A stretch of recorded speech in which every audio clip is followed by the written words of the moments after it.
Lahat tayo ay gustong magmahal at mahalin. Pero minsan sa maling tao tayo napupunta dahilan para tayo mismo ay maging masamang tao din. Ikaw kabarangay, paano mo babaguhin ang maling pananaw mo sa pakikipagrelasyon?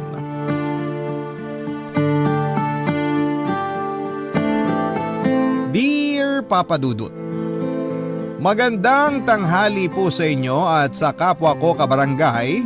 Tawagin niyo na lamang po ako sa pangalang Albert. 27 years old, taga Rizal at avid listener niyo po ako at madalas kong pakinggan ang Barangay Love Stories through podcast at na-inspire po ako sa mga kwento ng ating mga kabarangay. Kaya naman naisipan ko na gusto ko rin pong magbahagi. Pero bago tayo dumako doon ay gusto ko muna kayong bigyan ng kaunting impormasyon tungkol sa akin. Dati po akong volunteer teacher sa isang special education school sa bayan namin. Pero sa kasalukuyan ay ako na po ang tumatao sa family business namin. Papa Dudut, hindi ko na po idedetalye ang tungkol sa pamilyang kinalakhan ko dahil ang gusto ko pong ikwento ay kung paano ako napunta sa sitwasyong hindi ko na alam kung paano alisan. Tawagin niyo na po akong makasalanan. Pero dad, at mahilig ako noon sa ganung babae. Kaya agad ako nagtapat ng feelings sa kanya. Kaso hanggang sa pagkakaibigan lang ang tingin niya sa akin. Umaasa pa rin ako na magbabago ang nararamdaman niya at magugustuhan ako, pero hindi na yon nangyari hanggang sa graduate na kami sa college. Nalaman ko na lamang sa kaibigan niyang si Heidi na nag-asawa na siya at may anak na sila. Broken hearted po ako noon, Papa Dudut. Kahit na hindi naging kami, masakit sa akin ang katotohanan hindi na siya magiging akin. Hindi lang halata sa ating mga lalaki pero grabe tayong magdamdam kapag nasaktan. Nang time na yon ay naging marupok din ako at nakuha ko pa talagang i-chat siya.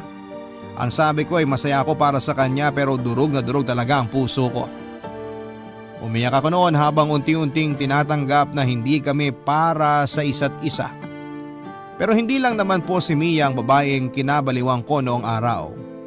May mga nagustuhan din po akong ibang babae at isa na doon si Dina, Papa Dudut. Maganda po siya at naagaw niya agad ang atensyon ko. Kaya nga nang magkaroon ako ng pagkakataon na lapitan siya para kausapin ay hindi na po ako nagpatumpik-tumpik pa. At sinamantala ko na ang pagkakataon, Papa Dudut.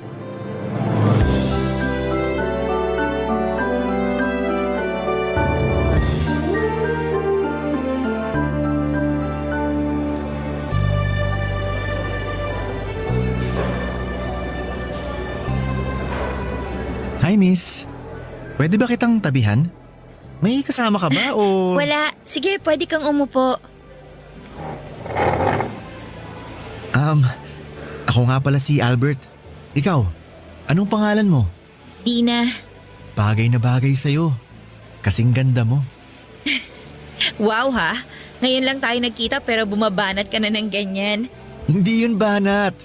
Nagsasabi lang ako ng totoo. Maganda ka talaga.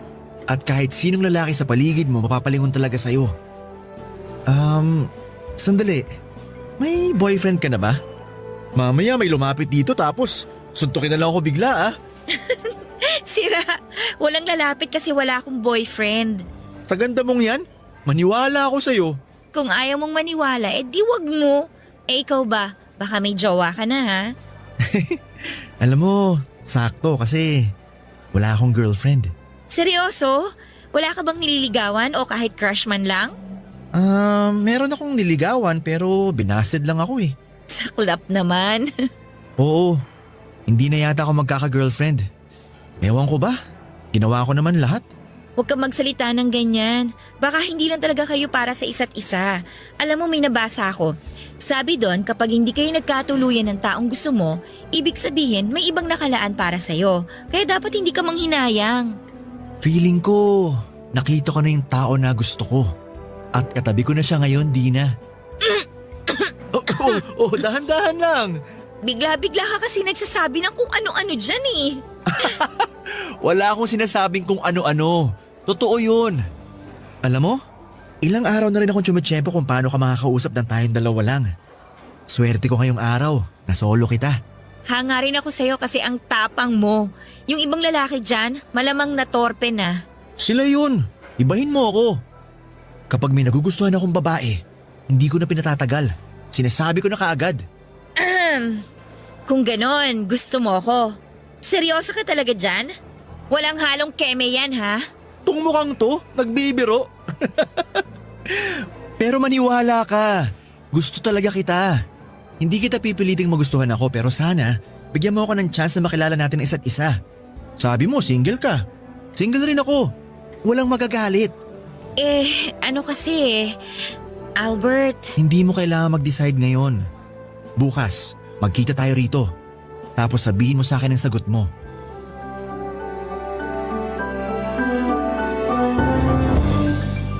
Kinabukasan ay nagkita po ulit kami ni Dina at napapayag ko siya na ligawan.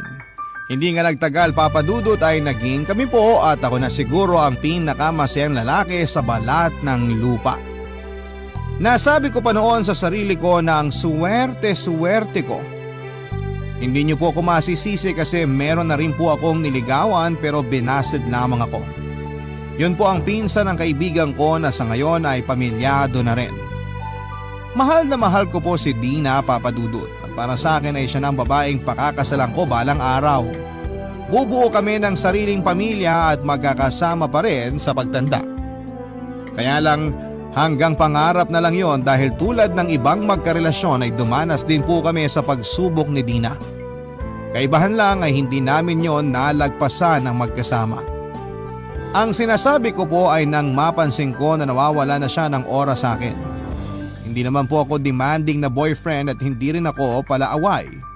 Kaya ang unang ginawa ko noon ay plinano kong kausapin siya ng masinsinan sakaling meron na ngang problema sa relasyon namin na hindi ko alam Papa Dudut.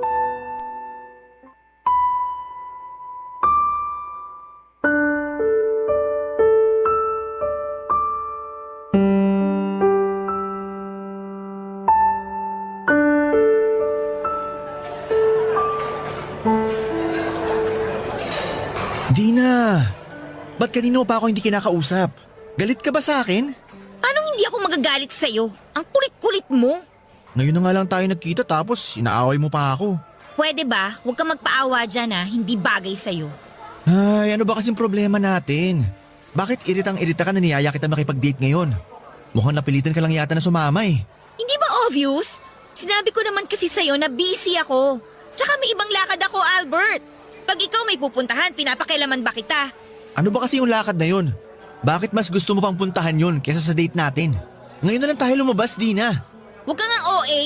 Lagi tayo nagkikita sa school. Iba yun. Ang arte-arte naman. Para kang bata kung umasta. Ay, ang gusto ko lang naman magkaroon ng oras tong relasyon natin. Napapansin ko kasi na wala ka ng panahon sa akin eh. Lagi kang busy. Ano ba kasi pinagkakaabalahan mo? School-related matters yon, Albert. Hindi mo ako kailangan tingnan ng ganyan na para bang may kasalanan ako sa'yo. Teka nga, sandali. Ako ang dapat nagalit sa atin, di ba? Huwag mo ibalik sa akin ang sisi. Di kita sinisisi, Dina. Feeling ko kasi hindi na ako mahalaga sa'yo. Feeling ko hindi mo na ako mahal kaya... Kulang sa nutrisyon ng utak mo kaya kung ano-ano na ang iniisip mo, Albert. Masisisi mo ba ako? Ganun yung pinaparamdam mo sa akin? Tsaka, sandali nga. Sino ba yung chat ng chat sa'yo? Akin na nga yung phone mo. Patingin ako. Ano ba?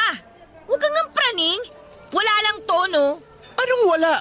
Kung makapag-chat sa'yo sunod-sunod. Hindi niya ba alam na kasama mo ako at nagde-date tayo? Kung hindi, ako nang magsasabi sa kanya. Akin na yung phone mo. Ewan ko sa'yo, Albert. Kapag hindi ka umayos, iiwanan talaga kita dito. Pinagtitinginan na tayo ng mga tao, oh. Di ka ba nahihiya? Sorry. Hindi ko naman sinasadya. Frustrated lang ako. Kaya di ako makapag-isip ng tama. Wala ka naman kasing dapat isipin dahil magkasama na tayo. Okay, I'm sorry kung nagalit ako sa'yo. Pero pwede bang kalimutan na lang natin na nangyari? Mag-focus na lang tayo sa date natin ngayon, okay? Sorry din kasi makulit ako, Dina. Ayos na yun. Gets ko naman kung bakit ka nagkakaganyan eh. May mga bagay talaga na hindi natin kontrolado. Tulad nitong pagiging busy natin, kaya hindi na rin tayo nakakalabas masyado. Kaya nga sinasamantala ko ng pagkakataon na pareho tayong available, Dina. Alam ko yon. Thank you sa effort mo sa relasyon natin, ha? Siyempre, mahal kita. At gagawin ko ang lahat para sa'yo, Dina.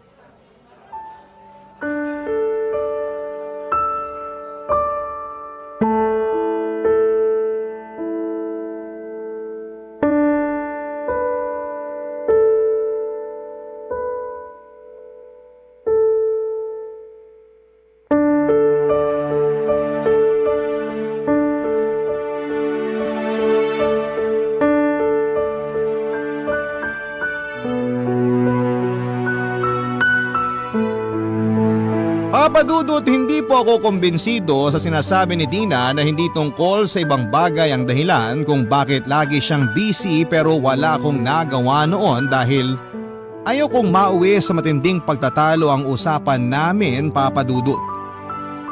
Kaya kahit mabigat sa dibdib ay nanahimik na lamang ako. Pero sabi nga nila walang sikretong hindi nabubunyag. Ganun po ang nangyari matapos kong matuklasan ng tunay na dahilan kung bakit walang panahon sa akin si Dina. Dahil may ibang lalaki siyang pinagkakaabalahan. At ang masahol pa ay boyfriend din niya ito. Pinagkaiba lang namin ay nauna yon at ako ang pangalawa. Ibig sabihin pinagsasabay kami ni Dina. Akala ko ay wala nang masasakit pa na mabasted pero para po akong sinampal ng 2x2 sa mukha ko ng paulit-ulit matapos akong lokohin ni Dina, Papa Dudut. Pero sa kabila ng lahat, humingi pa rin ako ng paliwanag sa kanya at tinawagan ko pa siya noon pero yung boyfriend niya ang nakasagot. Pinamukha lang niya sa akin, Papa Dudut, kung saan ako lulugar. Doon ko tinanggap na talo na ako. Na hindi na dapat ako maghabol dahil halata naman kung sino ang mas mahal niya sa aming dalawa. At kahit na nasasaktan ay pinilit ko pong makapag-move on, Papa Dudut, at hindi ko na po sinubukang manligaw at magmahal muli. Tinanggap ko na lang, Papa Dudut, sa sarili ko na wala ng pag-asa para sa akin ang maging maligaya dahil malas ako sa pag-ibig. May sekreto po akong aaminin. Noong 7 taong gulang ako ay nakaramdam na ako ng kakaiba sa yaya kong si Rona. Maganda po kasi siya, morena at may katawang makurba. Sa edad niyang 30 years old ay mukha pa rin siyang bata at isang araw ay pinapatulog po ako ni Rona noong tanghali pero hindi ako dalawin ng antok tapos ay nakita ko na lamang na nakaidlip na siya. Doon ko siya tinitigan ng husto at nakaramdam ako ng pagnanasa na halikan siya. Pero pinigilan ko po ang sarili ko dahil alam kong mali yon. Nang lumaki na ako ay nadala ko po yung ugaling yon, kaya madalas akong magkagusto sa matanda sa akin. Pero dahil napakamalas ko sa pag-ibig ay hindi ko na po sinubukang maghanap ng single na babae para lingawan. Pagod na kasi ako. Pero puputi na lang siguro ang uwak. Hindi na yon mangyayari. Hanggang sa isang beses ay nakapanood ako sa internet ng mga video ng mga lalaki na kung tawagin ay other guy. Sila po yung kumakabit sa may mga asawa o karelasyon na. Karamihan sa kanila intensyonal ang pakikiapid. At mukha naman silang masaya kaya naisip ko na bakit hindi ko subukan yon. Hindi nga nagtagal ay nakilala ko si Rochelle via Facebook. Sobrang ganda po niya, Papa Dudut. Para siyang si Marian Rivera. Pagkatapos ko siyang i-add ay nag-message na po ako sa kanya at nakipag-video call ako, Papa Dudut.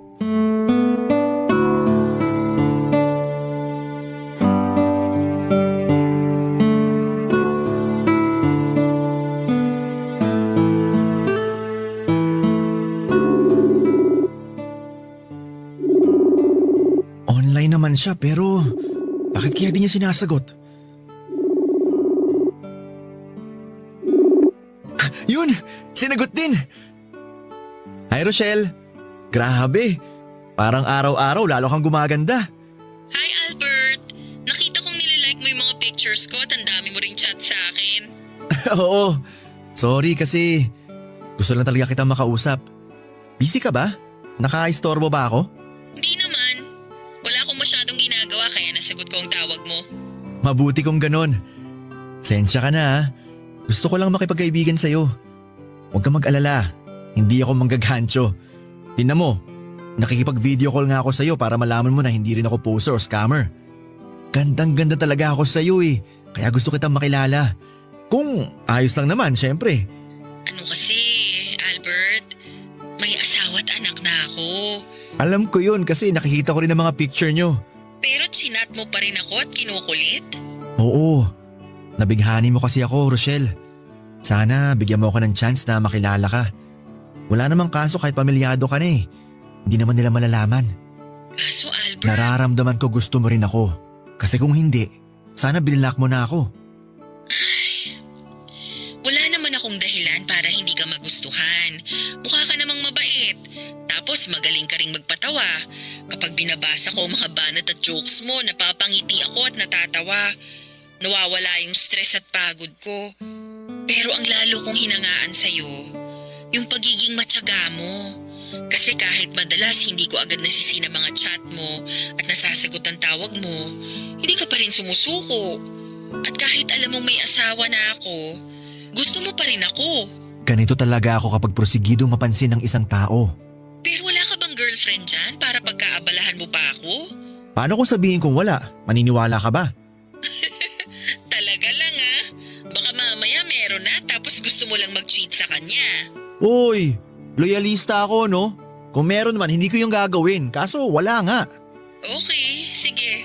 Naniniwala na ako. Kaso nag-aalangan pa rin ako sa gusto mong mangyari eh.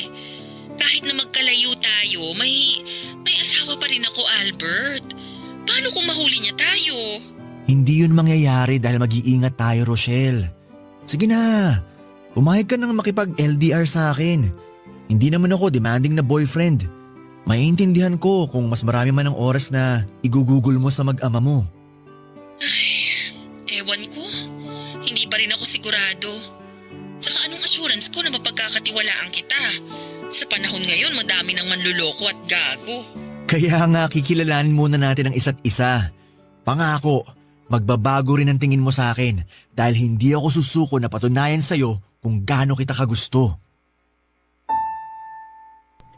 Siyempre, alam ko po na meron na siyang asawa at mga anak. Kaya nga hindi na ako nagulat matapos niyang ipamukha sa akin na taken and not available na siya. Pero wala po akong pakialam, Papa Dudut. Ang goal ko noon ay makikabit sa may asawa o may karelasyon tulad ng mga napapanood ko. Kaya imbes na ma-discourage ay na-challenge pa ako na magpapansin kay Rochelle. Kaya pagkatapos naming mag-video call ay inisto ko muli ang mga pictures niya at lalo ko lang siyang pinagpantasyahan, Papa Dudut. Sa sobrang ganda niya at sexy ay mapagkakamala na wala pa siyang anak. Hindi nga nagtagal ay lagi na kaming nagkaka-chat.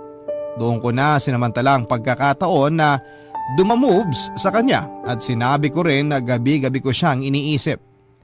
Mabuti na lang at hindi siya natakot sa akin at in-entertain pa rin niya ako dahil mas malambing pa ako kesa sa asawa niya. Lalo ko lang din siyang kinulit na makipag-LDR sa akin, Papa Dudut. Nung una ay hesitant pa talaga siya pero inassure ko na dahil malayo naman kami sa isa't isa, taga Mindanao kasi siya ay walang magiging komplikasyon ng relasyon namin. Hindi nga nagtagal ay naging kami rin ni Rochelle, Papa Dudut. At sa bawat araw na lumilipas, lalo lang po akong naging masaya sa relasyon namin kahit na magkalayo kami. Pero may pagkakataon na minsan ay nagiinit po ang katawang ko, Papa Dudut. Yun po yung unang beses na niyaya ko si Rochelle na gawin yung bagay na eksklusibo lamang para sa mga mag-asawa.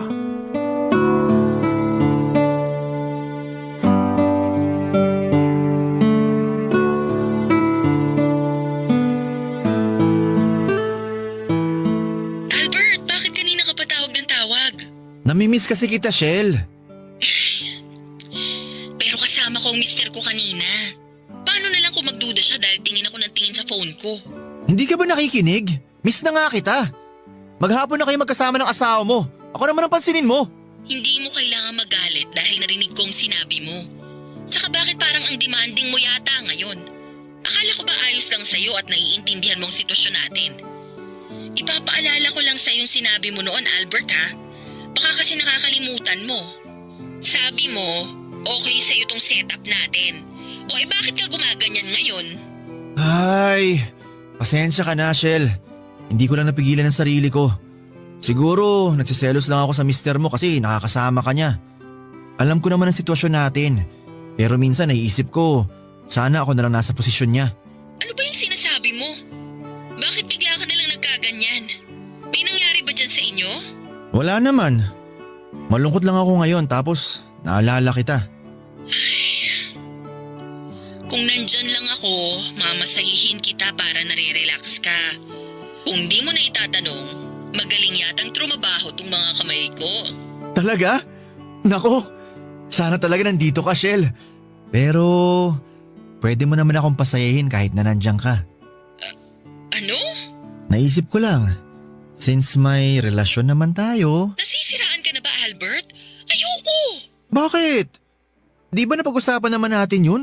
Sabi mo willing kang subukan, mapaligaya mo lang ako. Shell, please. Atin-atin lang naman to, wala makakaalam. Kasama ko ang asawa ko dito sa bahay. Ano na lang ang sasabihin nun pag nalaman niyang…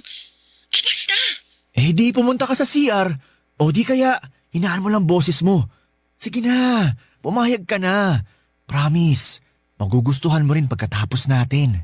Albert naman! Please, kahit ngayon lang. Pero hindi ko alam kung paano gawin yun. Wala akong experience sa ganun. Huwag ka mag-alala. Basta sundin mo lang ipapagawa ko. Magtiwala ka sa akin. Ano, pumapayag ka na ba? O sige, pero mamaya na lang kapag tulog na ang asawa at anak ko. Salamat, Shell! O sige na, ibababa ko na muna. Hinahanap na ako ng asawa ko. Puntahan ko lang dun, baka magduda na yon. Okay, pero sa akin ka mamaya ah. Pagkatapos po namin gawin ang bagay na yon ni Rochelle ay sobrang saya po ng kalooban ko, Papa Dudut. Sa katunayan, ang sarap ng tulog ko ng gabing yon. At pakiramdam ko ay para akong sanggol na hinihele sa duyan. Alam ko na mali, marumi at makasalanan ang ginawa namin yon. Pero hindi ko na po inisip ang sasabihin ng iba dahil satisfied po ako sa nangyari sa amin. Hanggang sa ang isang beses na yon ay nasundan pa nga ng isa pang beses, Papa Dudut. Daig ko pang nasa cloud 9 dahil sa sobrang ligaya. Kahit na sa phone lang namin yon ginagawa. Kasama na rin kasi doon yung thrill na baka mahuli kami ng asawa niya. Papa Dudut, hindi po ako nag-aral at lumaki para maging salot sa relasyon at makasina ng pamilya. Pero habang tumatanda po ako ay nagbabago po ang tingin ko sa mundo. Siguro ay dala na rin ang pinagdaanan ko noong araw. Mga kabiguan sa pag-ibig, niloko at pinagmukhang tanga. Madalas ay tuksuhin na malapit nang lumagpas sa kalendaryo ang edad pero wala pa rin girlfriend. Kaya ako naging mapusok. Matino pa naman ako mag-isip pero madali po akong madala sa damdamin kaya ang resulta ay paulit-ulit ko pong nakikita ang sarili ko na nasa pakikiapid. Para sa akin ay wala naman itong pinagkaiba sa normal na magkarelasyon. Pero hindi lang talaga tanggap sa lipunan natin na pwede tayong magmahal ng higit pa sa isa, Papa Dudut. Kabarangay, i-share mo ang iyong barangay love stories. Sabay-sabay nating pakinggan ang iyong kwento ng pag-ibig, buhay at pag-asa. Ipadala lang sa barangaylovestories@yahoo.com. Suntok sa buwan na magkaroon ng happy ending ang relasyon namin ni Rochelle. Pero umaasa pa rin ako na siya na yung babaeng tinadhana sa akin ng langit na makakasama ko sa habang buhay. Wala po akong pakialam kahit pamilyado na siya. Kung maghihiwalay sila ng asawa niya ay sisiguraduhin kong hindi sila mapapariwara ng anak niya dahil handa akong tumayong padre di pamilya nila. Nakakatawa man pakinggan at marami sa ating mga kabarangay ang magsasabi na nahihibang na ba ako pero wala po akong kakayahang pigilan ang damdamin ko dahil nagmahal lang naman po ako, Papa Dudut. Nagpatuloy ang relasyon namin ni Rochelle pero hindi nagtagal ay nangyari ang kinakatakutan ko. Napansin ko na lamang po kasi na may kakaiba sa pakikitungo niya sa akin. Alam ko naman na may kaagaw ako sa oras niya dahil pamilyado na siyang tao. Pero iba yung kutob ko ng panahon na yon. Nawawala na po ng oras sa akin si Rochelle at hindi na kami regular na nagkaka-chat o nagvi-video call. Miss na miss ko na siya at bago pa ako masiraan ng ulo, sa kakaisip kung ano ang mali sa amin ay nakipag-video call po ako sa kanya at nag-usap kami. Doon ko po nalaman ang saloobin ni Rochelle tungkol sa relasyon namin, Papa Dudut. Dahilan para masaktan po ako ng sobra-sobra.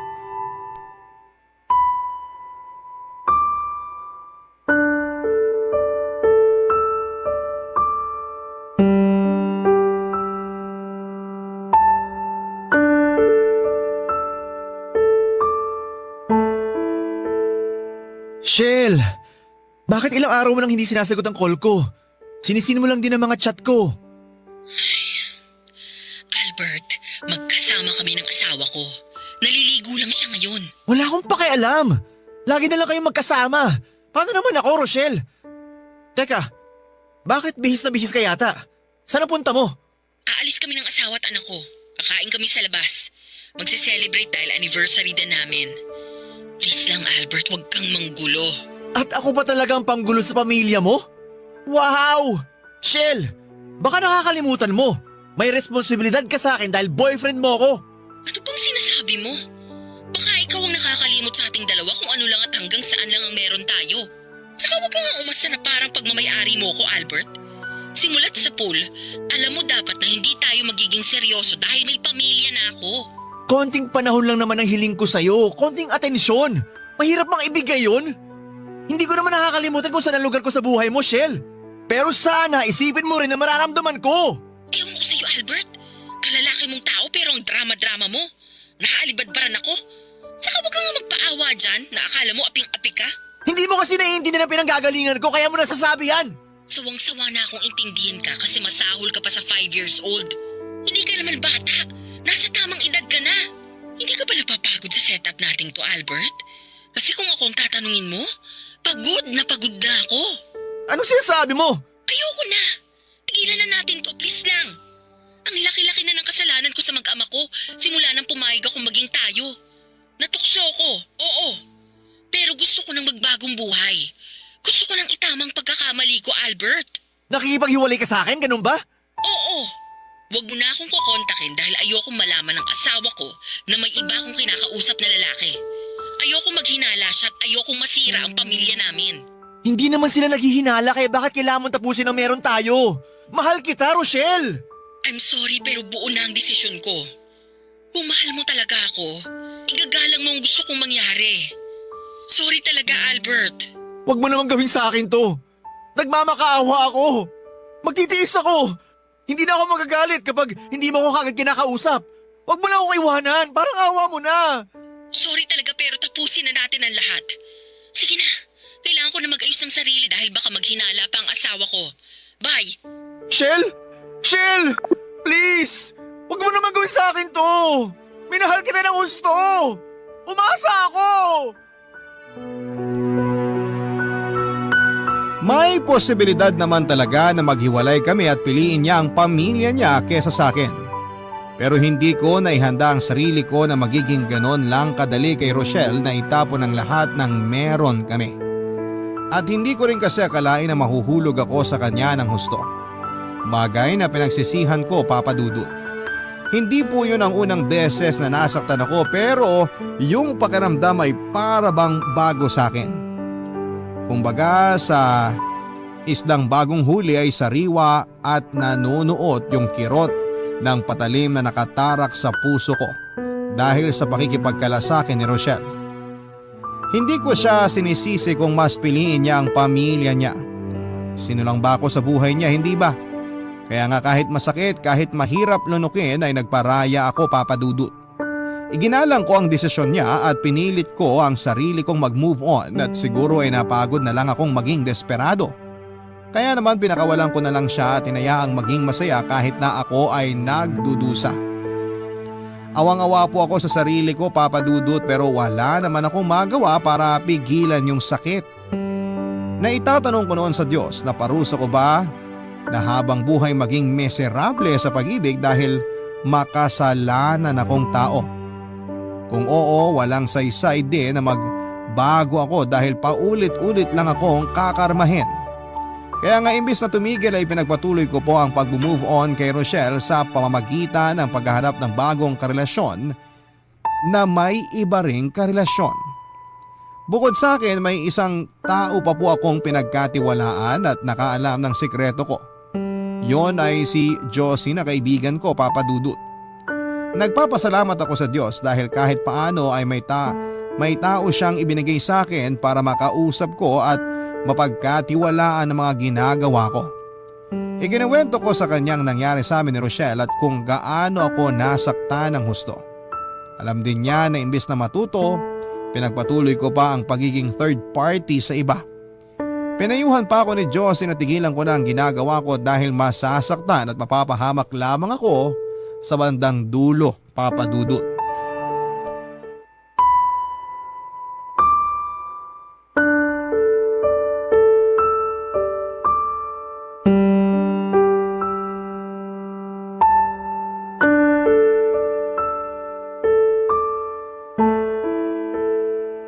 Alam mo na pwede ka na namang masaktan ng husto sa dulo pero ginagawa mo pa rin.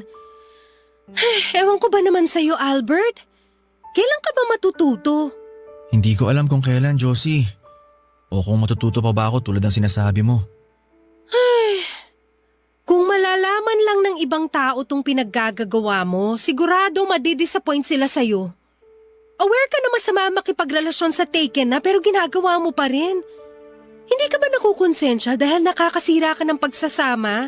Bakit ako makukonsensya? Yung mga babaeng pumapayag na makipagrelasyon sa akin. Bakit? Sila ba nakonsensya habang iniiputin nila mga boyfriend nila?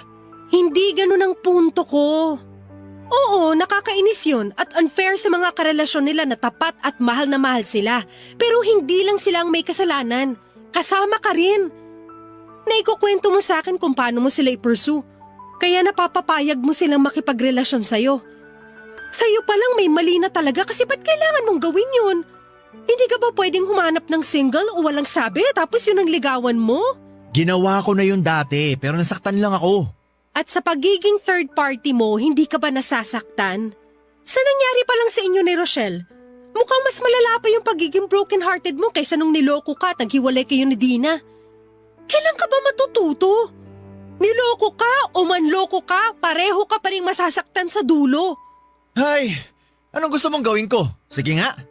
Kahit pala saan ako lumugar, wala rin. Masasaktan din ako, Josie. Pakiramdam ko tuloy para akong patapong basura. O kaya parang bola na pinagpapasapasahan. Gusto ko lang naman magmahal at mahalin. Lahat tayo gustong maranasan na umibig at ibigin. At hindi natin kontrolado kung anong klaseng tao ang darating sa buhay natin. Kung mabuti ba siya o masama. Pero kahit nagaano pa kapangit ang maging karanasan natin sa pag-ibig, wag natin tong i-apply sa sarili natin. Kung niloko ka, wag ka maging instrumento para makapanloko. Kung ginamit ka, wag mong ibalik sa ibang masamang bagay na naranasan mo. Albert, kaibigan kita. At bilang kaibigan mo, gusto kong mapabuti ka. Alam ko hindi habang buhay nasa ganitong setup ka. Napangangatawanan mo na talaga ang pagiging third party hanggang pagtanda mo.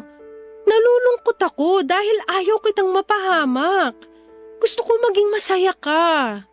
Please, magbago ka na. Pagkatapos naming mag-usap ni Josie ay napag-isipan ko ng gusto ang mga sinabi niya. Na kailangan ko na talagang magbagong buhay dahil yun lang ang paraan para mapabuti ako. Aminado ako na nahihiya ako sa sarili ko dahil sa pinaggagawa ko. Pero paano nga ba tumigil sa gawain na kinasanayan ko na? Na kahit panandalian ay napapasaya ako ng pagnanasa kong ito. Kung pwede lang sanang isang araw ay gumising ako na nakapagbagong buhay na ako, mas magiging madali sa akin ang lahat. Pero dahil walang ganon sa tunay na buhay, Imbis na sundin ang sinabi ni Josie na magbago na ako ay ipinagpatuloy ko pa rin ng pakikiapid ko, Papa Dudut. Sa kasalukuyan ay nasa third party setup pa rin po ako, Papa Dudut. Sinusubukan ko na wag masyadong ma-fall para hindi ako masaktan ng husto. Alam ko na kabaliwan dahil walang assurance na hindi ako mapapahamak pero ewan ko ba. Wala na po yata akong pag-asa para ako mawala pa sa sitwasyong ito. O kung meron man ay malaking palaisipan sa akin kung papaano. Siguro ay pride na rin na may kasamang pagpapanggap dahil kahit alam ko na mali ay pinipilit ko pa rin na gawing tama.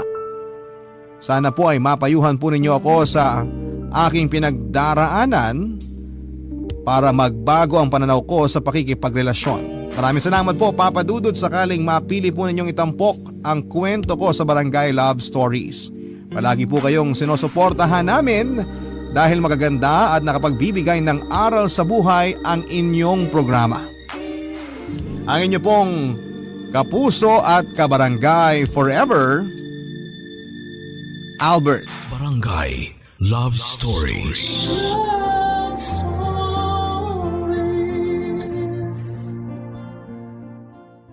Barangay LS 97.1 Number 1 Forever. Ang mga kwento ng pag-ibig, kwento ng buhay at kwento ng pag-asa dito sa Barangay Love Stories.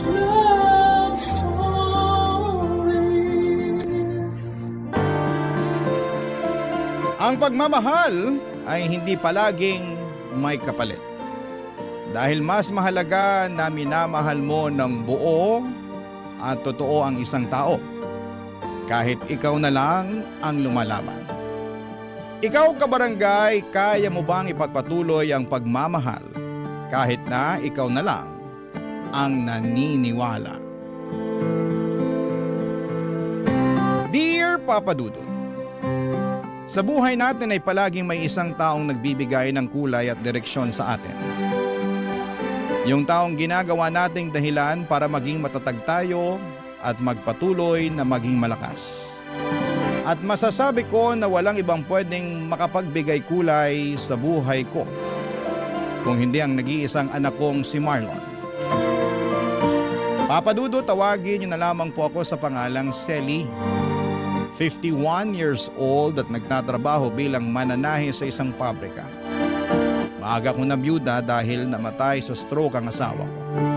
Kaya naman mula noon ay mag-isa ko nang tinataguyod ang anak kong si Marlon. Maswerte ako na may mabubuting tao na handa pa ring tumulong sa akin noon.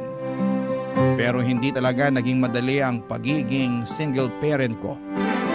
Pero kinaya ko para sa nag-iisang anak ko. Dahil wala naman na siyang ibang aasahan kung hindi ako lamang, Papa Dudut.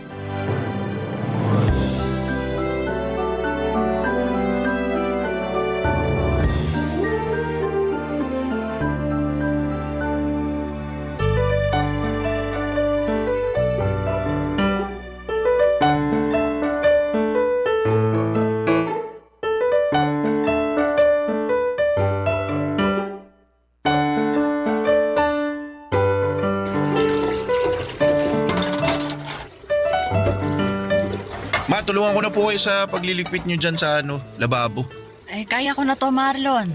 Asikasuhin mo na lang yung mga natirang bisita mo sa sala.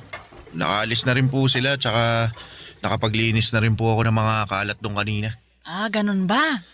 Eh, magpahinga ka na muna at hayaan mo na lang akong tapusin ang pagliligpit ko dito. Ma, alam ko po na mas pagod kayo kaysa sa akin. Kaya ako na lang po, hayaan nyo na akong tumulong sa pagliligpit nyo dito. Eh, sige na nga. Punasan mo na lang yung mga bagong banlaw na mga baso at pinggan nang matuyo agad ang mga yan. Ayan lang sa may sabitan ng malinis na pamunas. Sige po, Ma.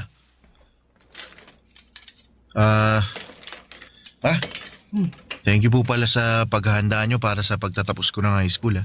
Wala kang dapat na ipagpasalamat sa akin. Kasi alam mo namang matagal ko na rin plinano to. Ilan buwan pa lang bago ang graduation mo, tinanong na kita kung anong mga pagkain ang gusto mong lutuin ko para sa espesyal na araw na to. Opo. At ang sabi ko po sa inyo noon, ayos lang sa akin kahit hindi na tayo maganda para hindi na kayo mapagod sa pagluluto. At hindi ako pumayag kasi espesyal na araw to para sa ating dalawa. Yung araw na nakapagtapos ka ng high school at natupad mo ang isa sa mga pangarap ko para sa'yo. Ang totoo ma, nahiya nga po ako sa inyo eh. Ha? Eh bakit naman? Kasi po wala naman po akong kahit na anong award na nairegalo sa inyo. Sino namang may sabi na kailangan mong magka-award para may mairegalo ka sa akin? Narinig ko lang po yun sa mga kaklase ko na honor students. Na ang regalo daw po nila sa mga magulang nila, yung academic awards na natanggap nila sa graduation namin.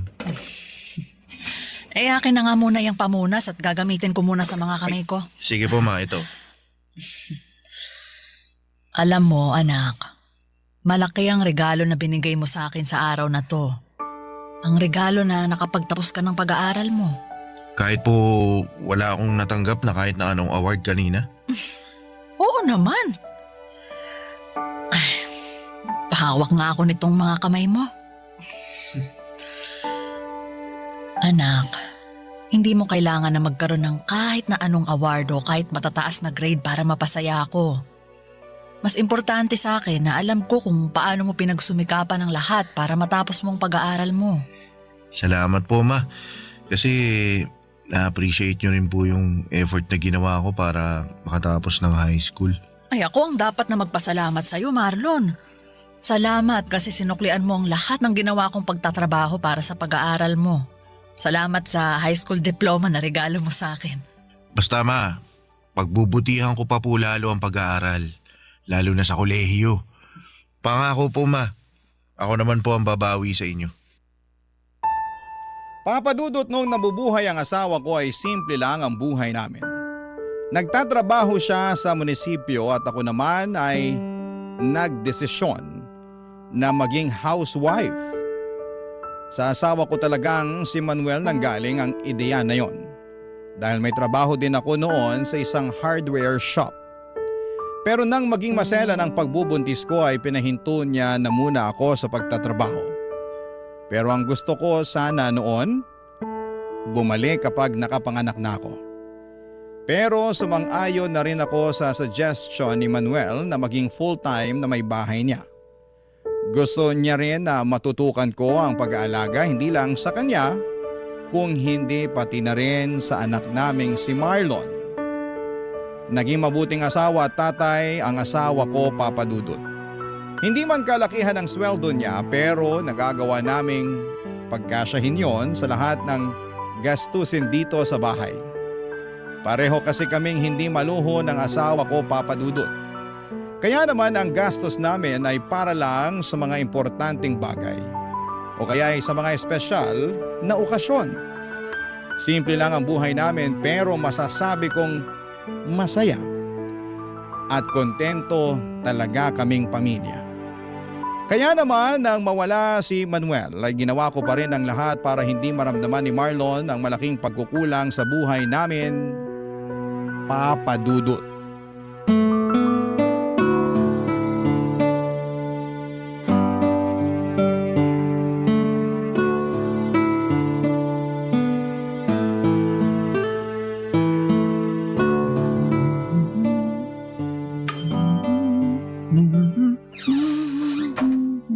Oh, Marlon, ang aga mo naman yatang nakauwi ngayon. Opo ma, hindi po kasi pumasok yung professor sa last subject kaya yun, cancelled yung klase namin. Sakto ang uwi mo kasi katatapos ko lang din halos mag-bake. Uy, nag-bake po pala kayo ng paborito kong banana cake. Ayos. Nag-request kasi yung ninang Pia mo para sa birthday ng anak niya. Request din daw ng anak niya kaya hindi na ako nakatanggi na mag-bake para sa kanila. Pwede mo nang kainin yung nasa isang tray dahil yan ang first batch na binake ko. Sige po ma, kukuha na po ako dito ha. Ay.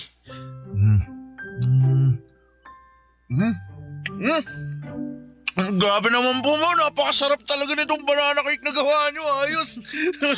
Anak, para namang ngayon mo lang natikman ang banana cake na binibake ko. Iba po kasi yung pagkaka-bake nyo ngayon, sobrang sarap. Ma, hingi pa ako ha. Kumuha ka lang sa tray na yan kasi para sa'yo talaga yan. Mauubos ko po yung buong tray na to, ma. Eh kahit ubusin mo pa yan, meron pang extra na tray ng banana cake para sa'yo. Buti na lang at napaaga yung uwi ko ngayon. Masusulit ko yung napakasarap na binake nyo, ma. Eh alam mo, kanina ko pa napapansin ha, parang napakasaya mo ngayon ha. May gusto ka bang ikwento sa akin, Marlon? Halata po ba, ma? Hindi lang halata. Kung hindi halatang halata talaga. Ano bang nangyari at ganyan kakasaya?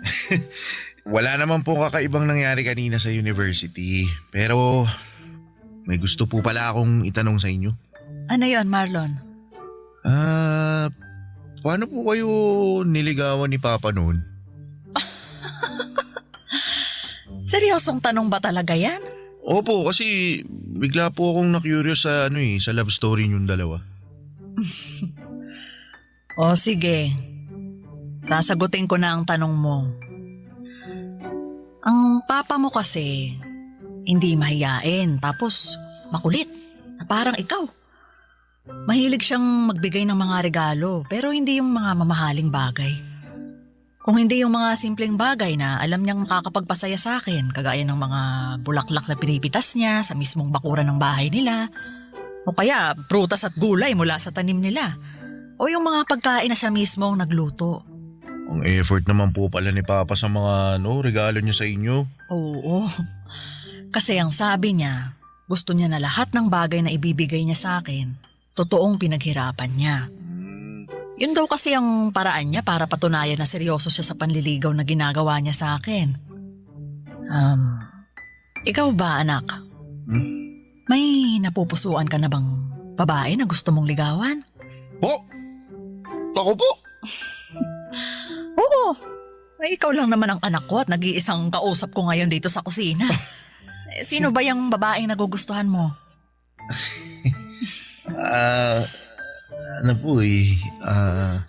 Kaklase mo ba yan? Hindi po, pero estudyante rin po siya sa university na malapit sa amin. Giselle po yung pangalan niya, ma. Ganda siya.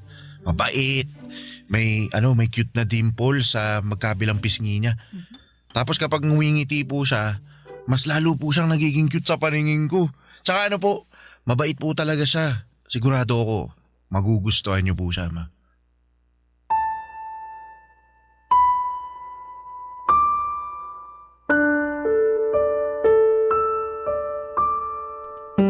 Papadudot masasabi kong maswerte ako sa anak kong si Marlon. Malaking tulong yon para kahit papaano ay gumaan ang responsibilidad na dinadala ko noon. Kasi masipag siyang mag-aral at matyaga sa mga bagay na ginagawa niya. Wala man siyang academic awards na naiuuwi sa bahay o naipapakita sa akin. Sapat na yung alam kong hindi niya pinapabayaan ang pag-aaral niya. Yun naman ang importante para sa akin. Yung nagiging responsable siya sa ginagawa niya. Bukod sa pag-aaral ay mahilig din siyang mag-basketball. Yun na halos ang pinakalibangan niya noon. May mga oras pa nga na dinadala niya sa bahay ang mga kaibigan niya at tuwang-tuwa ang mga ito kapag nagluluto ako ng pagkain, lalo na kapag nag-bake ako ng banana cake. Hobby ko na rin kasi ang pagbe-bake noon kapag may libreng oras ako. At ang banana cake na binibake ko ang pinaka-paborito ni Marlon. Sinabi pa nga ng mga kaibigan niya na dapat daw ay nagbe-business ako ng pagbebenta ng banana cake. Pero hobby ko lang talaga yon, Papa Dudut, kaya hindi yon pumapasok sa isipan ko. Barangay Love Stories. Barangay Love Stories.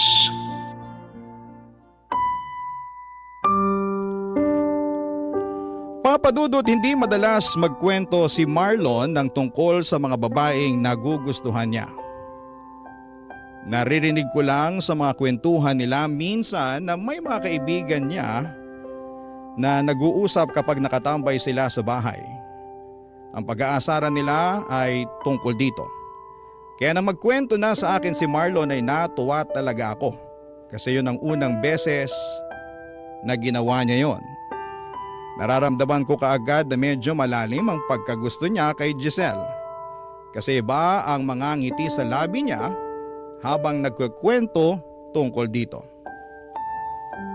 Papadudot madalas din na hawak niya ang cellphone niya kapag nasa loob siya ng bahay. Nakangiti habang nakaharap dito. Sa 10 oras naman ng gabi ay naririnig ko rin ang boses niya na mahinang nagsasalita at tumatawa.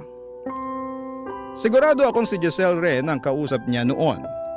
Wala naman akong ibang nakikitang problema at masaya pa nga ako kasi nakikita kong inspirado ang anak ko. Alam ko rin na hindi niya naman pinapabayaan ang pag-aaral niya. Malaki kasi talaga ang tiwala ko sa kanya noon, Papa Dudut.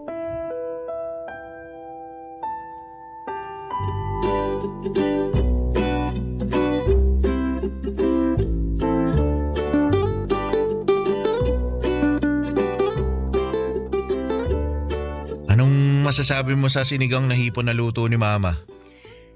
Masarap, Marlon. Kinilig ka sa sarap, di ba? Parang ganun na nga. Sabi ko naman sa'yo masarap magluto yung mama ko. Mamaya matitikman mo yung napakasarap na banana cake na palagi niyang binibig. Nirequest ko talaga yun para sa'yo. Naku, kapag natikman mo yun, makakalimutan mo talaga yung pangalan mo. Totoo ba yan, ha? Marlon, baka naman masyado nang mag-expect si Giselle na masarap ang binibake ko na banana cake, ha? Bakit? Masarap naman po talaga, Ma. Ang dami na nga pong gustong umorder at maging reseller ng binibake nyo Kayo na lang po talaga yung tumatanggi sa kanila. Alam mo naman na hobby ko lang ang pagbibake na ginagawa ko, Marlon. Pareho po kayo ng mommy ko, tita. Mahilig din po siyang mag-bake. Talaga? Ano yung madalas na binibake ng mami mo? Chocolate brownies and muffins po, tita. Pero hobby lang din po niya ang mag-bake kasi ayaw niya rin po niya gawing business yun eh. Alam mo, sa totoo lang kasi, magastos din gawing business ang pagbibake. Malaki-laking puhunan ang kailangan namin kung gusto talaga naming simulan yun. Marami ring oras ang makakain sa bawat araw namin.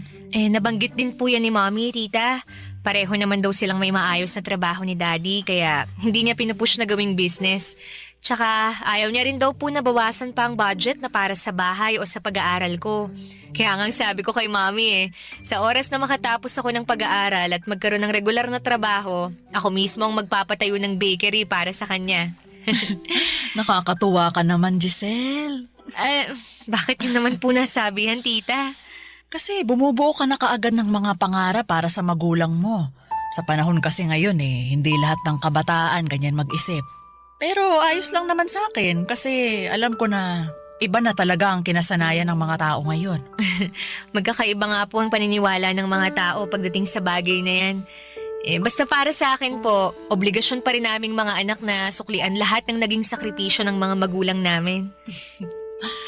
Sana dumami pa ang mga anak na kagaya mo. Kasi hindi lahat ng magulang nagkaroon ng oras na makapag-ipon para sa sarili nila. Yung iba, binuhos ang oras at buhay nila sa mga anak nila. Pero para sa akin naman, hindi ko naman inoobliga si Marlon na tulungan ako sa oras na makatapos na siya ng pag-aaral niya. Pero sinabi ko rin naman po sa inyo na gusto ko rin makabawi sa inyo, Ma. Nakwento rin po ni Marlon sa akin yung mga pangarap niya para sa inyo, tita. Talaga? Ano naman ang nakwento ng anak ko sa'yo na tungkol doon? Yung plano niyang pagbili ng malaking bahay para sa inyo, pagpapalago ng negosyo niyo, tsaka pagkuha ng sasakyan, para kayo naman po ang maihahatid at sundo niya. Ay naku, nakakatuwa talagang marinig yan mula sa inyo ng mga kabataan.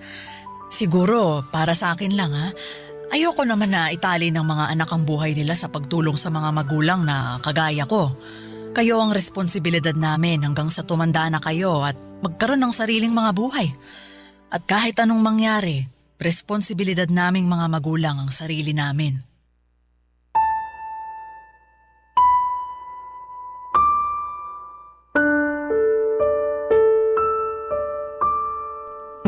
Papadudot masasabi kong magandang dalaga si Giselle lalo na sa personal. Nakita ko na siya sa mga pictures sa cellphone ni Marlon. Hindi siya katangkaran, payat, maputi ang kutis at palangiti ang mga labi niya. Mabait at magalang din siyang makipag-usap sa akin noon. Naramdaman ko na nahihiya pa siya sa akin dahil panay ang gamit niya ng po sa tuwing magsasalita siya. Nakwento nga ni Marlon na bago pa man sila makarating sa bahay, ilang beses pa raw na napatigil sa paglalakad si Giselle at nagtanong tungkol sa akin. Ang sabi niya sobrang kinakabahan daw talaga ito na makilala ako. Halata talaga yon sa boses niya noong magkausap kami. Pero hindi naman nagtagal noon at naramdaman ko na kahit papaano ay nagiging magaan na ang loob niya na kausap ako. Sa unang beses na nakilala ko ng personal si Giselle bilang nililigawan ng anak ko ay nagustuhan ko na kaagad siya. Para kay Marlon, naisip ko kaagad na makakasundo ko siya dahil nakikita ko ang sarili ko sa kanya. Kagaya ko ay nag-iisang anak lang din pala siya ng mga magulang niya. Pangarap niya na makapagtapos ng pag-aaral at matulungan ng papa at mama niya. Naniniwala raw kasi siya na kailangan niyang suklian ang lahat ng sakripisyo ng mga ito sa kanya, Papa Dudut. Kaya noon pa lang ay natutuwa na kaagad ako dahil mukhang maayos na babae ang napiling ligawan ng anak kong si Marlon, Papa Dudut.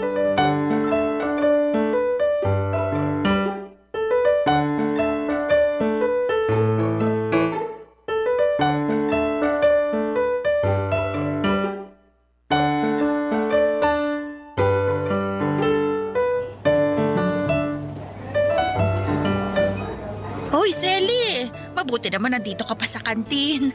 Patapos ka na bang kumain? Ay, hindi pa, Pia.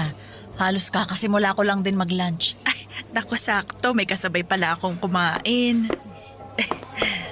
Oh, nagbabaon ka pa rin pala ng pagkain mo.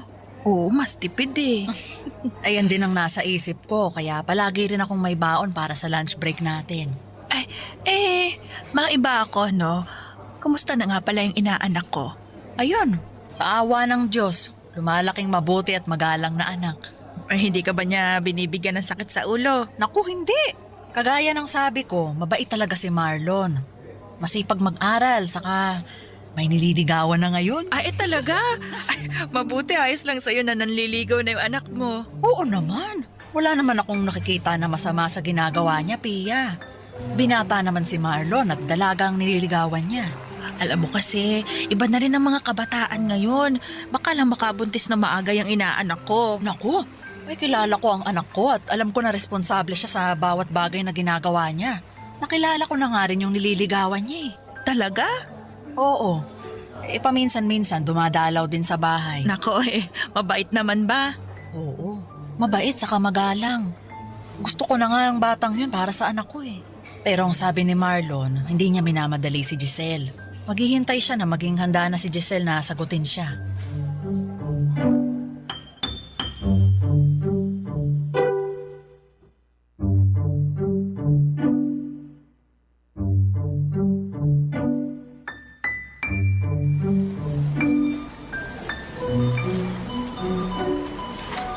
Wala na ba tayong nakalimutan na isama dito sa grocery cart natin, Marlon? Mukhang wala na pong kulang, ma. Nandito na po lahat ng nasa listahan na pinakita nyo kanina. Mabuti naman. Pumwesto na tayo doon sa may pinakamaikling pila na cashier para makapagbayad na tayo. Sige, ma. Tara po.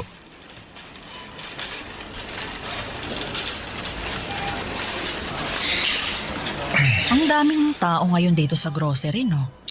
Oo nga po, may. Mabuti na lang sinamahan mo ko at nagawa kong tapusin agad ang pag-grocery ko.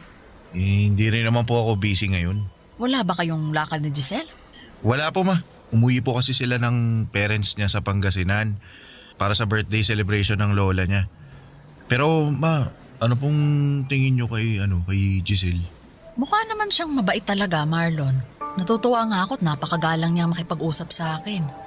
Halata na mahiyain talaga siya, lalo na nung unang beses ko siyang makausap. Mahihain po talaga yun. Naalala ko naman yung kaba niya nung sinabi ko na ipapakilala ko siya sa inyo. Namutla yung mukha. Tsaka yung labi niya namutla rin. Ay, hindi naman ako mukhang masungit ah. Bakit siya kinakabahan na makilala ko? First time niya raw po kasi na maipakilala sa magulang ng nanliligaw sa kanya. Sabi ko naman po, ang dahilan kung bakit dinala ko siya sa bahay para makilala niya ang espesyal na tao sa buhay ko. Kung sino yung nagbibigay ng buhay sa akin at humubog sa kung sino ako ngayon. Tsaka gusto kong makita niya mismo kung gaano kabait at kaganda yung mama ko. At nagawa mo pa talagang isingit ang pambobola na yan sa akin. Nagsasabi lang po ako ng totoo pero alam niyo mabait talaga si Giselle. At yun ang dahilan kung bakit sigurado ako na siya na ang gusto ko makasama na bumuo ng mga pangarap sa buhay. Ano pala sa tingin mo ang estado ng panliligaw mo sa kanya? Mukha naman pong malaki yung pag-asa ko. Nararamdaman ko po na gusto niya rin ako eh. At malapit niya na ako sagutin, ma.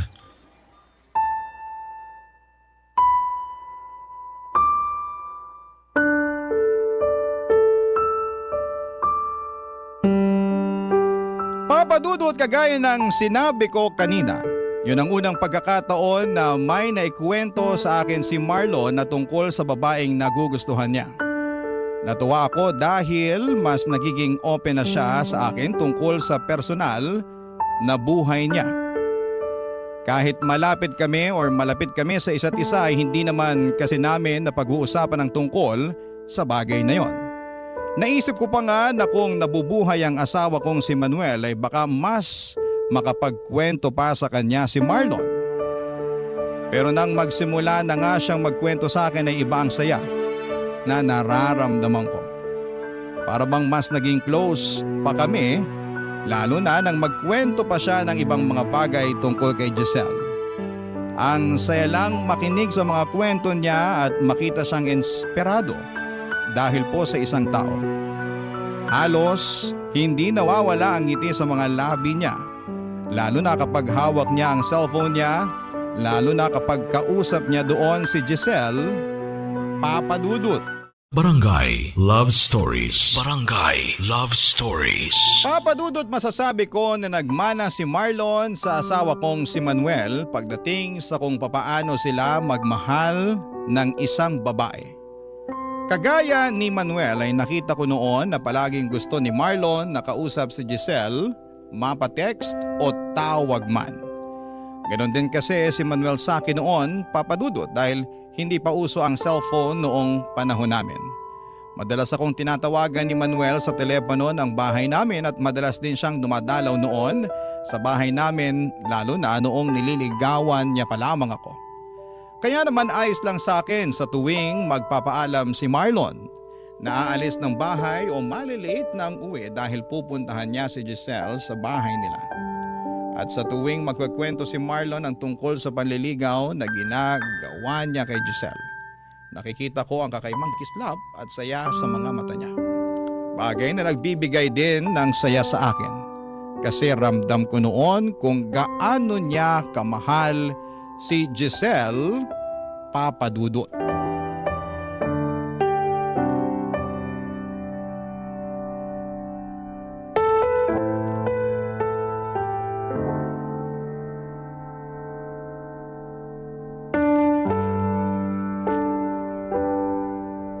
Oh, Marlon, ayos ka lang ba? Opo, maayos lang ako. Sigurado ka? Opo. Eh bakit parang ibang boses mo kanina? Nagbubukas pa lang nitong pinto, naririnig na kitang halos nanggigigil dyan sa cellphone mo. May problema ba, anak? Sinabi ko na nga wala akong problema, di ba? Ano po ba mahirap intindihin sa sinabi ko? Ayos lang po ako kaya hindi nyo na kailangan paulit-ulit na tanungin. At hindi mo rin kailangan na magtaas ng boses habang kausap mo ko, Marlon. Pasensya na po, ma. Ayos lang. Ano ba kasing problema? Sino ba yung parang paulit-ulit na tinatawagan mo? Wala po, ma. Yung kaklase ko lang po yung tinatawagan ko kasi may kailangan ako itanong tungkol sa research paper namin eh. Sige po, papasok na muna ako sa kwarto kasi may gagawin pa ako eh.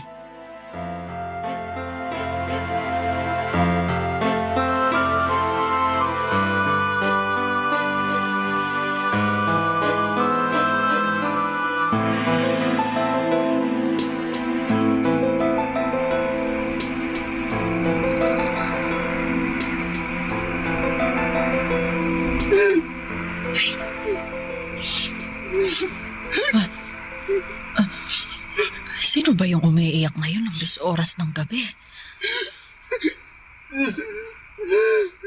Teka, parang boses ni Marlon yun ah. Ay, makabangon na nga muna nang mapuntahan ko siya.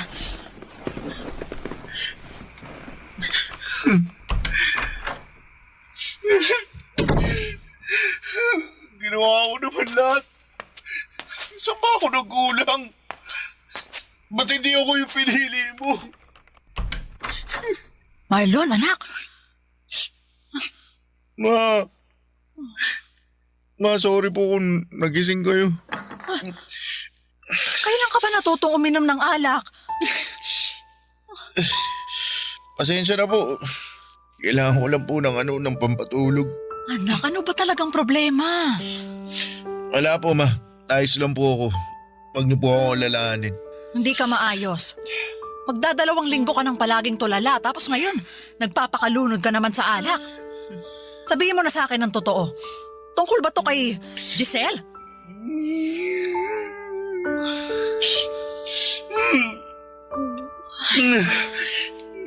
Nag-away ba kayo ni Giselle? May hindi ba kayo naging pagkakaunawaan? Ano ba talagang nangyari, Marlon? Kinausap ko po kasi si Giselle. Sabi niya, humito na raw po ako sa ginagawa kong panliligaw sa kanya. Baka naman kasi gusto lang niya na mas makapag-focus muna sa pag-aaral niya. Kaya niya sinabi yun. Ma, hindi po kasi yun yung dahilan kung bakit niya ako pinahinto sa panliligaw ko sa kanya. Ano bang naging dahilan niya? Sabi niya po kasi, sabi niya may boyfriend na raw po siya. May mahal na siyang iba kaya wag ko na raw sayangin yung oras ko sa kanya. Ma, ba't naman ganun? Ginawa ko naman lahat eh. Ginawa ko lahat para patunayan yung pagmamahal ko sa kanya pero bakit hindi po ako pinili niya? Bakit ako po yung naiwan? Anak, si Giselle lang ang makakasagot sa mga tanong mo, ha? Alam kong mahirap pero sa ngayon, kailangan mong magpakatatag. Hindi lang naman si Giselle ang babaeng pwede mong mahalin. Bata ka pa, Marlon. Marami pang pwedeng mangyari sa buhay mo. Pero si Giselle po kasi yung gusto ko eh. Siya po yung mahal ko. Wala po ibang pwedeng mahalin kundi siya lang. Ma, siya lang po. Mahal ko si Giselle eh. Mahal na mahal ko po siya. Mahal na mahal.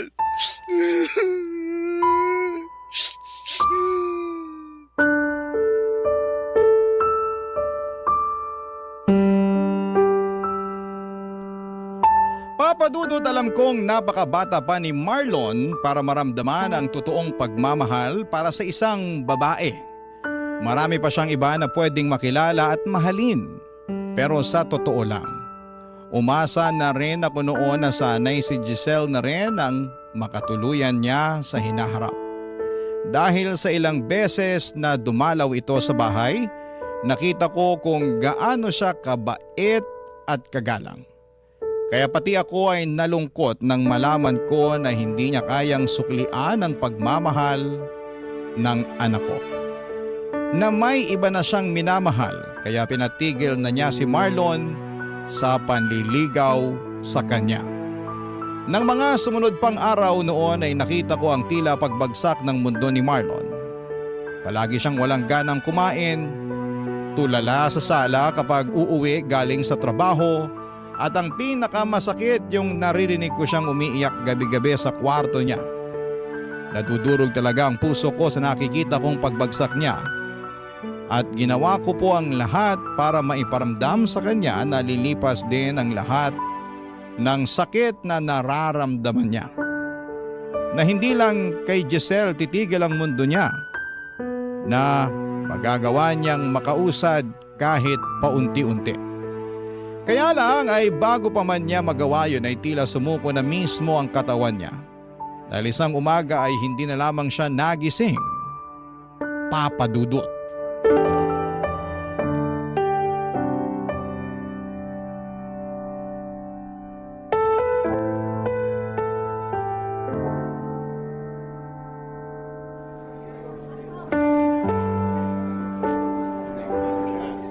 Selly, hindi mo pwedeng pabayaan ang sarili mo. Wala na rin namang dahilan para alagaan ko pang sarili ko, Pia. Huwag mo namang sabihin yan.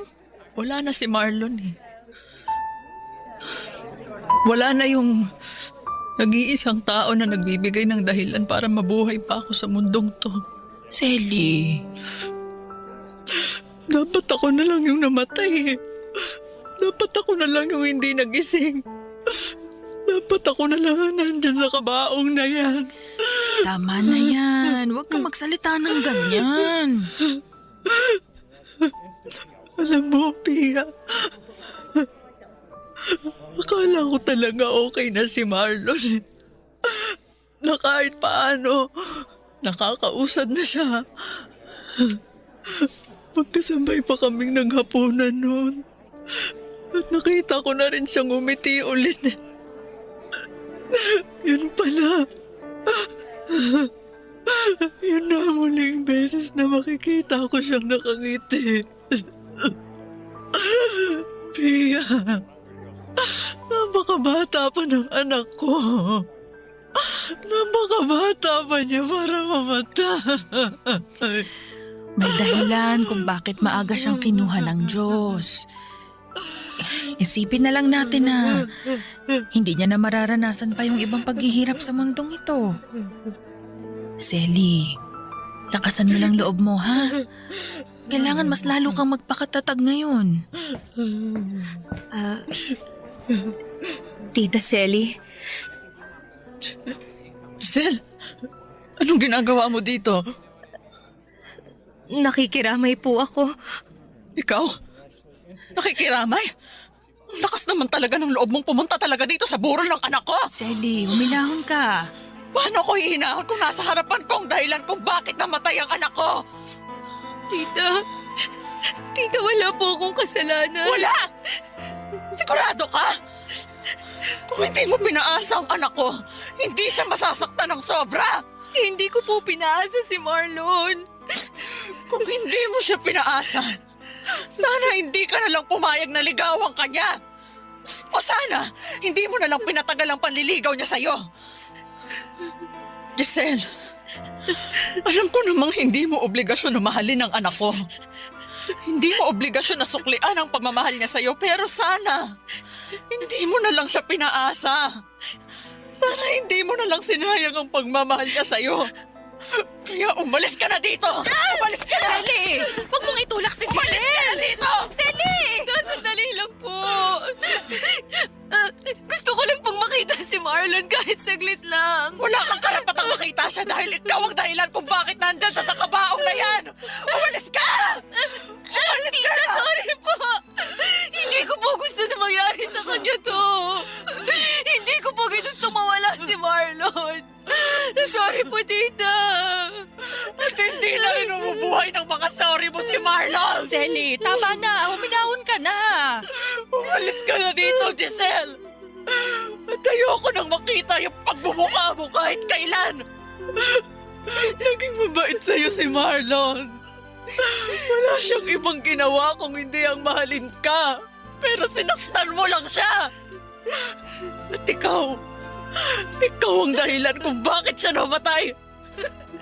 Ikaw ang pumatay sa anak ko, Giselle. Kaya umalis ka na bago pa kita kalad ka rin palabas ng pamamahay ko. Umalis ka na!